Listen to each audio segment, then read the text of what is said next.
Bonjour et bienvenue dans cette vidéo dans laquelle nous allons parler des modes. Alors, qu'est-ce qu'un mode en astrologie? Eh bien, on sait que chaque signe est en relation avec un élément. Néanmoins, il serait beaucoup trop réducteur de dire qu'un bélier se comporte de la même façon qu'un lion ou qu'un sagittaire, bien qu'ils soient tous les trois signes de feu. C'est pourquoi les modes vont venir comme préciser et nuancer les caractéristiques de chaque signe. Alors, voyons cela d'un peu plus près avec le document que je vais vous partager, document qui va nous aider à comprendre la nature de chaque mode. Ok, donc nous sommes face à la roue naturelle du zodiaque, roue que nous pouvons diviser en quatre cadrans, chacun représentant une saison. Alors, nous avons donc le printemps avec le bélier, le taureau et les gémeaux, l'été avec le cancer, le lion et la vierge, l'automne avec la balance, le scorpion et le sagittaire, et enfin l'hiver avec le capricorne, le verseau et les poissons. Alors ici, on peut observer que les signes d'un même élément n'ont pas la même position dans la saison. Par exemple, le bélier, signe de feu, va débuter le printemps, alors que le lion installe l'été, tandis que le sagittaire finit l'automne. On va alors dire que les trois signes de feu ont des modes différents. Ainsi, les signes ouvrant la saison, soit Bélier, Cancer, Balance et Capricorne, ont pour fonction d'initier. Le mode de ces signes est cardinal. Ceux se trouvant en milieu de saison, soit Taureau, Lion, Scorpion et Verseau, ont pour rôle d'installer. Le mode de ces signes est fixe. Et enfin, les signes se trouvant en fin de saison ont pour but de transmettre, de faire la transition. On y trouve les Gémeaux, la Vierge, le Sagittaire et les Poissons, et le mode de ces signes est mutable. Alors vous remarquerez que chaque signe d'un même élément sera porteur d'un mode différent et que chaque mode sera porteur des quatre éléments. Je m'explique.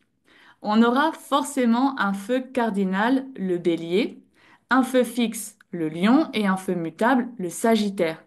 De même que l'on aura toujours interfixe, le taureau, intermutable, la vierge, et intercardinal, le capricorne, et ainsi de suite avec l'air et l'eau. Et d'un autre côté, on trouvera forcément un cardinal feu, le bélier, un cardinal eau, le cancer, un cardinal air, la balance, et un cardinal terre, le capricorne. Et il en est de même avec le fixe et le mutable. Alors, qu'est-ce que nous dit la répartition des modes dans notre carte?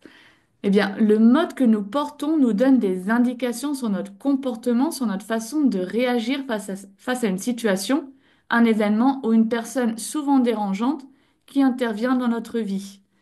Par exemple, une personne dite cardinale a besoin d'action. C'est une pionnière à l'esprit d'initiative puisque son rôle est d'initier, de débuter. Par contre, lors de situations complexes, elle cherche à agir pour s'en sortir le plus vite possible sans pour autant régler réellement le problème en profondeur. Une personne fixe, de son côté, cherche l'immobile. Son rôle étant de sécuriser et d'installer, elle aura plus de mal à se lancer dans l'action, surtout si elle se sent menacée. Et lors de situations difficiles, elle fait preuve de résistance et d'entêtement. Par contre, une fois la page tournée, c'est définitif. Et de son côté, une personne mutable est là pour transmettre et diffuser. Faisant le lien entre deux saisons, elle a la capacité de s'adapter, mais elle peut aussi s'éparpiller. D'ailleurs, il est facile pour elle de s'adapter aux situations inconfortables au lieu de les régler. Son credo, ça ira mieux demain. Et quel est votre mode? Alors, je vous propose ici un calcul simple et similaire à celui des éléments, calcul dans lequel nous allons repérer combien il y a de planètes dans chaque mode, en sachant que la Lune et le Soleil comptent pour 2 points, les autres planètes pour 1 point, et l'ascendant et le milieu du ciel pour 1 point également. Alors, et pour ce faire, prenons à nouveau la carte de Zidane, carte qui va nous servir d'exemple. Alors, qu'est-ce qu'on va faire ici? On va d'abord regarder ce qu'il se passe en Bélier, Cancer, Balance et Capricorne, les signes cardinaux. On voit qu'il n'y a aucune planète en Bélier. Par contre, le Cancer est bien occupé avec le Soleil qui vaut pour 2 points, puis Mercure et Mars qui valent pour 1 point chacun. Ensuite, Uranus est en Balance, ce qui nous ramène 1 point. Et pour finir, il y a Jupiter en Capricorne, ce qui nous fait 1 point supplémentaire. Nous avons donc 6 points en cardinal. Voyons ce qu'il se passe maintenant avec les signes fixes, qui sont le taureau, le lion, le scorpion et le verseau. En taureau, on retrouve l'ascendant, point de départ de notre carte qui vaut pour un point. Puis le lion est inoccupé, mais en scorpion, il y a la lune qui, je vous le rappelle, vaut pour 2 points. Le milieu du ciel, point culminant de notre carte qui se trouve en verso, nous ramène également un point. Nous allons donc avoir 4 points en fixe. Et enfin, jetons un coup d'œil aux signes mutables qui sont les Gémeaux, la Vierge, le Sagittaire et les Poissons. En Gémeaux, on voit qu'il y a Saturne et Vénus qui valent pour un point chacun. À la toute fin de la Vierge, au degré 29, se trouve Pluton qui vaut pour un point. Puis Neptune en Sagittaire vaut également pour un point.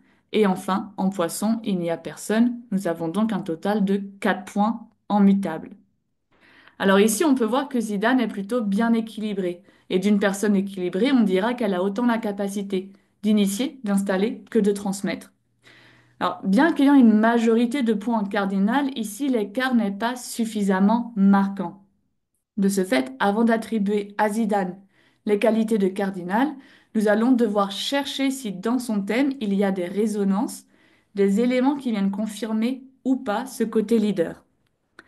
Et afin de vous aider dans votre analyse, je vous laisse télécharger le document qui se trouve en bas de cette vidéo, document dans lequel vous retrouverez les caractéristiques de chaque mode. Et voilà, je vous laisse à vos cartes afin que vous puissiez en découvrir un peu plus sur vos caractéristiques astrologiques. Et je vous dis à bientôt.